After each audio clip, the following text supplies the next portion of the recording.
करवा थी। सभी 7 भाई अपनी बहन से बहुत प्यार करते थे, यहाँ तक कि वे पहले उसे खाना खिलाते और बाद में स्वयं खाते थे। एक बार उनकी बहन ससुराल से मायके आई थी। शाम को भाई जब अपना व्यवसाय बंद कर घर आए तो देखा उनकी बहन बहुत व्याकुल थी। सभी भाई खाना खाने बैठे और अपनी बहन से खाने के लिए आग्रह करने लगे, लेकिन बहन ने बताया कि आज उसका करवा चौथ का निर्जल व्रत है और वह खाना सिर्फ चंद्रमा को देखकर उसे आग्रह देकर ही खा सकती है।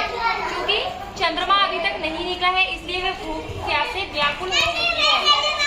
उस सबसे छोटे भाई को अपनी बहन की हालत देखी नहीं जाती और वह दूर पीपल के पेड़ पर एक दीपक जलाकर छलनी की ओट में रख देता है।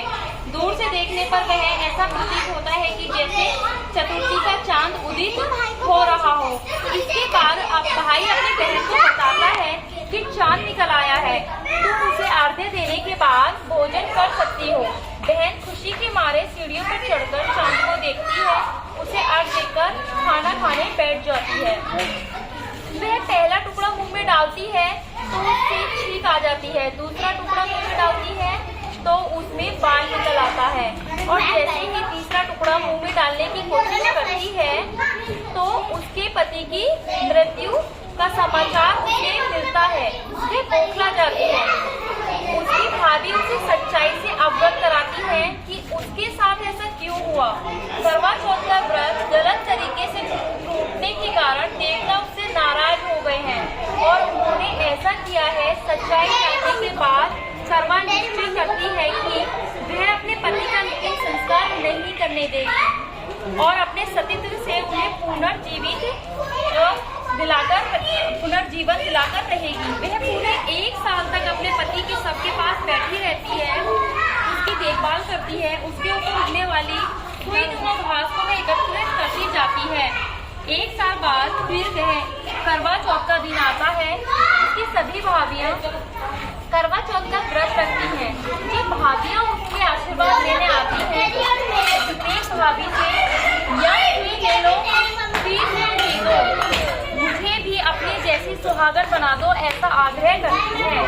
लेकिन हर बार भाभी उसे अगली भाभी से आग्रह करने का करके चली जाती है।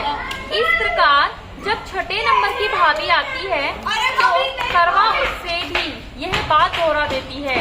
यह भाभी उसे बताती है कि क्योंकि सबसे छोटे भाई की वजह से उसका व्रत टूटा था, अतः उसकी पत्नी में ही शक्ति थी कि वह तुम्हारे पति को जीवित कर सकती है। इसलिए जब वह आए तो तुम उसे पकड़ लेना और जब वह तुम्हारे पति को जिंदा न करे तो उसे नहीं छोड़ना। ऐसा कहकर वह चली जाती है। अंत में सबसे छोटी भाभी आती है। करवा उनसे सुहागिन बनने का आग्रह करती है, लेकिन वह टालमटोल करने लगती है। इसे देख करवा उन्हें जोर से पकड़ लेती है और अपने सुहाग को जिंदा करने के लिए कहती है। भाभी उसे छुड़ाने के लिए नोचती खसोटती है, लेकिन करवा नहीं छोड़ती। अंत में उसकी तपस्या को देख भाभी पसीज जाती है और अपनी छोटी उंगली को चीरकर उसमें से अमृत उसके पति के मुंह में डाल देती है। करवा का पति तुरंत श्री गणेश कहता हुआ उठ बैठता है।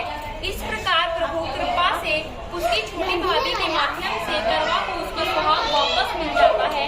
हे श्री गणेश माँ गौरी, जिस प्रकार करवा को चिर सुहागन का वरदान आपसे मिला है, वैसे ही सब सुहागन को मिले। बोलो करवा माता की जय। गणपति जी की